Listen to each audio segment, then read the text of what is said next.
சுடும் வரை நெருப்பு, சுற்றும் வரை பூமி, போராடும் வரை வாழ்க்கை. அவ்வளவுதான் வாழ்க்கை. ஒவ்வொரு ஆண்டிலும் ஒவ்வொரு பருவத்திலும் அதற்கான சேலஞ்சஸ் இருக்கத்தான் இருக்கும். ஒரு சின்ன கதை சொல்லலாமா? ஒரு 2000 வருஷத்துக்கு முன்னாடி வந்த கதை இது. ஈசாப்னு கேள்விப்பட்டிருக்கீங்களா? அவர் தான் இந்த பாப்பா கதை, குட்டி கதையெல்லாம் நிறைய எழுதினவர். உண்மையில ஈசாப் வாழ்ந்து 2000 வருஷம் ஆயிடுச்சு. அவர் ஒரு அடிமை, ஸ்லேவ். அவர் அடிமைன்னா என்ன தெரியுமாப்பா? அந்த காலத்தில் வீட்டோட அடிமைகளாக வச்சுருப்பாங்க. அப்படி இருந்த ஒரு அடிமை அவர். அவர் வாழ்ந்த அந்த வில்லேஜில், அந்த கிராமத்தில் வச்சுக்கோங்களேன். அப்போல்லாம் கிராமம்னா இருக்காது, சின்ன சின்ன பகுதிகளாக இருக்கும். அங்கே ஏதோ ஒரு பிரச்சனை, அதனால் அந்த கிராமத்தோடு காலி பண்ணி வேற ஒரு ஊருக்கு போகிறாங்க. அங்கே போக 2 நாள் ஆகும். அப்போ எல்லாரும் மூட்டையை கட்டின அப்புறம் மூட்டை யார் சுமக்கிறது? அடிமைகள் தான் சுமந்துட்டு வருவாங்க.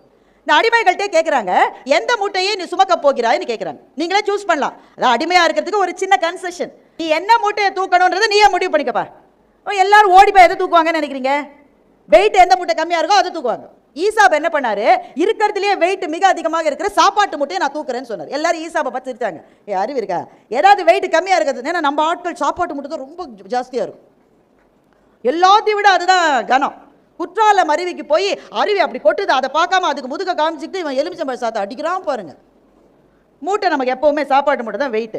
ஈசாபானா அதை தான் தூக்குறேன். எல்லாரும் மற்ற அடிமைகள்லாம் ஈசாவை பார்த்துருச்சாங்க. லூசு பயம், இருக்கிறதுலே வெயிட்டானதை தூக்குறோம். தூக்கவே முடியல, ஏன்னா முதுகு வளைஞ்சிருச்சு. குனிஞ்சு அதை சுமந்து தூக்க முடியாமல் தூக்குறாரு. ஆனால் மற்றவங்கள துணி எடுத்துக்கிறாங்க, மற்ற பொருட்களை எடுத்து, குழந்தைகளை விளையாட்டு பொருட்களை எடுத்துக்கிறாங்க. சில பேர் பிள்ளைகளை தூக்குறாங்க.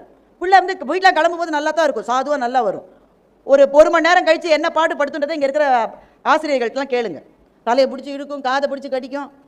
அப்போ மற்றவங்கள்லாம் அதை சுமக்கிறாங்க. ஈசா மட்டும் இதை ஏன் சுமந்தார்?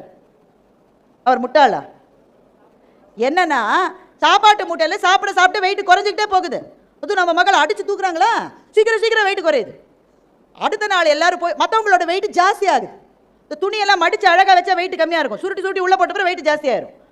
மற்றவர்களுடைய வெயிட் ஜாஸ்தி ஆகி எல்லாம் குனிஞ்சிக்கிட்டு போகிறாங்க.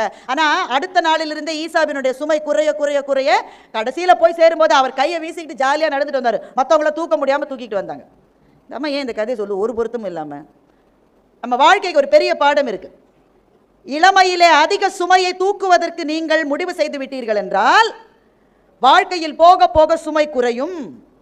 இந்த இளமையிலே இவ்வளவு சுமையை எவன்டா சுமக்கிறது சாமி நீங்க நினைச்சீங்கன்னா போக போக சுமை அதிகமாகி கொண்டே இருக்கும். நீங்கள் எப்போது சுமையை, பாரத்தை சுமக்க விரும்புகிறீர்கள் என்பதை நீங்கள் முடிவு செய்யுங்கள். முதலாக நான் பேச்சு மேடையில் நின்றது நான் 5ஆம் வகுப்பில் படித்த போது. நானா போய் நிற்கல. எங்கள் தமிழ் டீச்சர் என்னை கூப்பிட்டு ஒவ்வொரு திங்கக்கிழமையும் எங்கள் ஸ்கூல் அசம்பிளியில் இந்த மாதிரி நின்று பேசணும். ஆனால் ரோஸ்டர் போடியம் கிடையாது, வெறும் மைக்கு தான், பேப்பர் வச்சுக்கூடாது. 5 நிமிஷம் பேசணும். நீ பேசணும் பாரதி. நான் உடனே நானா மிஸ் நான் பேசுவேன், ஆனால் பக்கத்தில் இருக்கிற பிள்ளைகிட்ட தான் பேசுவேன். எனக்கு இந்த ஸ்டேஜில் ஏறி பேசுறதுலாம் வராது மிஸ், என்னை விட்டுருங்க மிஸ். அப்போ அந்த கால டீச்சர் தானே, கொன்றுவேன், முட்டிக்கால் போட வைப்பேன், போய் பேசு. இந்த ஸ்பீச் எங்கள் அம்மா தான் எழுதி கொடுத்தாங்க. நல்லா மனப்பாடம் பண்ணி அந்த ஸ்பீச்சை எங்கள் வீட்டில் வீடு கூட்டுற அம்மாலாம் சொல்லும். ஏன்னா அவ்வளவு தடவை நான் சொல்லி அதம்மா மனப்பாடமாக சொல்லும். கடைசி நாள் அன்றைக்கி வந்த உடனே நான் எவ்வளோ கான்ஃபிடென்ட்டாக அது கூட மட்டும் யோசிச்சு பாருங்க. ஆனால் கை நடுங்குது, கால் நடுங்குது. முதல் லைன் என்ன தெரியுமா? என் பெயர் கே பாரதி, நான் 5ஆம் வகுப்பு ஆ பிரிவில் படிக்கிறேன். இது கஷ்டமா சொல்லுங்க? ஆனால் இந்த லைனே நான் மறந்துட்டேன். என் பெயர் உனக்கு கீழே இருக்கிற என் ஃப்ரெண்ட்ஸ் எல்லாம் உன் பேர் பாரதிட்டு உன் பேர் எடுத்து கொடுக்குறாங்களாமா. நமக்கு உள்ளதும் போச்சு. உடனே எங்கள் ஹெட்மிஸ்டர்ஸ் ரொம்ப கடுன்னு இருப்பாங்க. இறக்கி இவ்வளோ அடுத்த பிள்ளை ஏற்றுட்டாங்க. அப்பாடா ஒழிஞ்சுது. இதோட இறங்கிட்டு ஒரு முக்கியமான வாழ்க்கை முடிவை நான் அன்றைக்கு எடுத்தேன். இனிமேல் என் வாழ்க்கையில் நான் மேடையில் ஏறி பேசவே மாட்டேன் அப்படின்ற ஒரு முக்கியமான முடிவை 5ஆம் வகுப்பில் நான் எடுத்தேன். எங்கள் டீச்சர் என்னை கூப்பிட்டு அடுத்த திங்கக்கிழமை நீ தான் பேசணும். நான் டீச்சர் என் வாழ்க்கையோட விளையாடாதீங்க டீச்சர், கொன்றுவேன். உடனே இப்போ இந்த கால பிள்ளைங்களாம் என்ன பண்ணுவோம்? உடனே அப்பாட்ட போய் எங்கள் டீச்சர் எனக்கு மன உளைச்சலை ஏற்படுத்திக்கிறார். உடனே அம்மா அப்பா எதிர் வீட்டு ஆயா பக்கத்து வீட்டு நான் எல்லாம் கிளம்பி ஸ்கூலுக்கு வந்து என் பிள்ளைக்கு நீ மன உளைச்சலை ஏற்படுத்தினேன். நாங்களாம் போய் அப்பாட்ட சொல்ல மாட்டோம். ஏன் சொல்லுங்க? அவர் 2 அடி வைக்கவா? அதுக்கு நான் டீச்சரே அடி வாங்குவேன் இல்லை. அதனால் வீட்லேயும் சொல்ல முடியாது.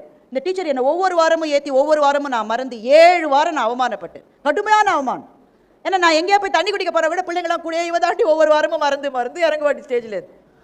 இது உனக்கு தேவையான வடிவேல் கேட்ட மாதிரி நான் என்னையே கேட்டுக்கிட்டேன். ஆனால் வேறு வழி இல்லை, டீச்சரை பார்த்து பயம். ஆனால் 7ஆவது முறை நான் மேடையில் ஏறிய போது எனக்கு பேசுவது எப்படின்ற டெக்னிக் எனக்கு புரிஞ்சு போயிடுச்சு.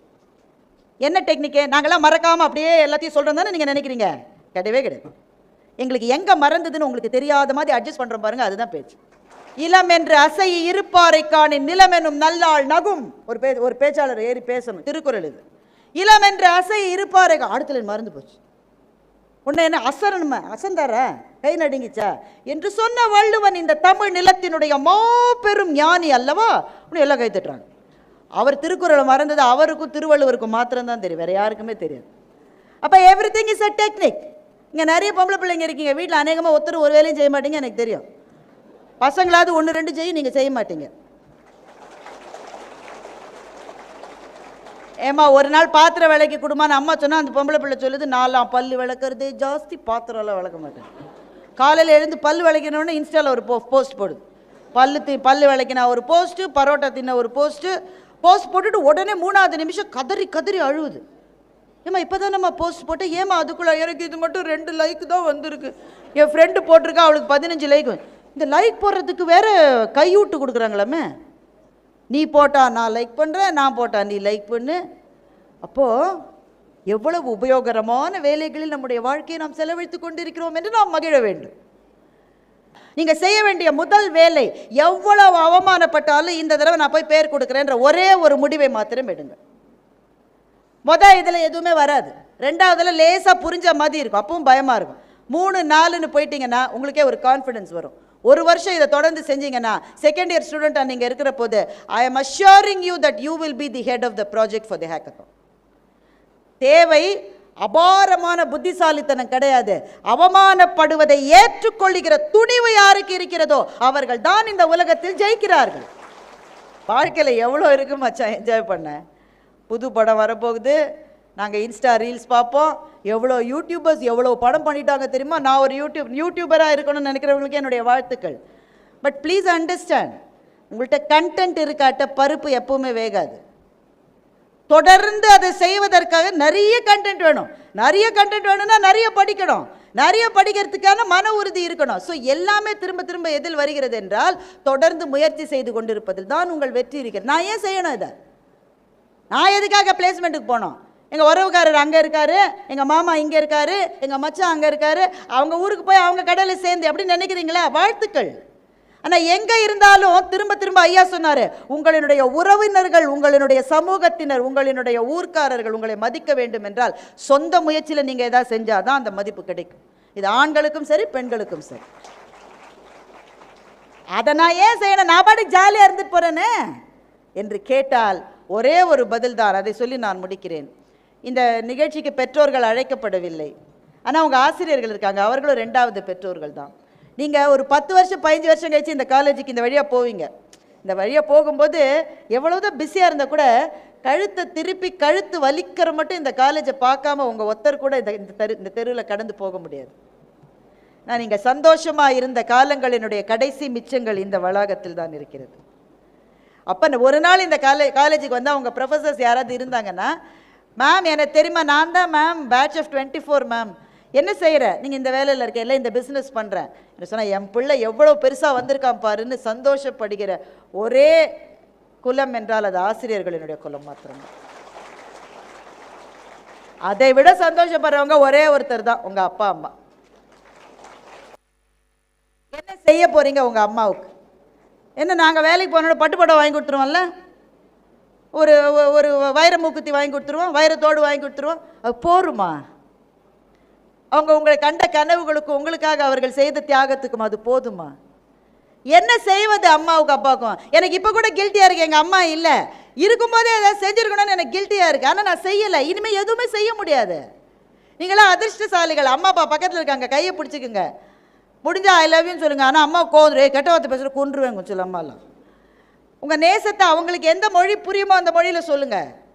அதை விட நீங்கள் செய்ய வேண்டியது ஒன்று தான், உங்களோட ஃபைனல் கான்வெகேஷன் டே அன்றைக்கி அப்பா அம்மா வருவாங்கன்னு நினைக்கிறேன், அப்படி தானே சார்? பேரண்ட்ஸ் வருவாங்க அன்றைக்கி. பேரண்ட்ஸ் வரும்போது ஏதாவது ஒரு டீச்சர் உங்கள் அம்மாவையோ அப்பாவையோ பார்த்து, ரொம்ப நல்ல ஸ்டூடெண்ட் இந்த தம்பி அல்லது இந்த தங்கை, ரொம்ப நல்ல ஒரே ஒரு வார்த்தை சொன்னாங்கன்னா உங்கள் அப்பா அம்மாவுக்கு நீங்கள் அதை விட பெரிய ரிட்டர்ன் கிஃப்ட் எதையுமே கொடுக்க முடியாது.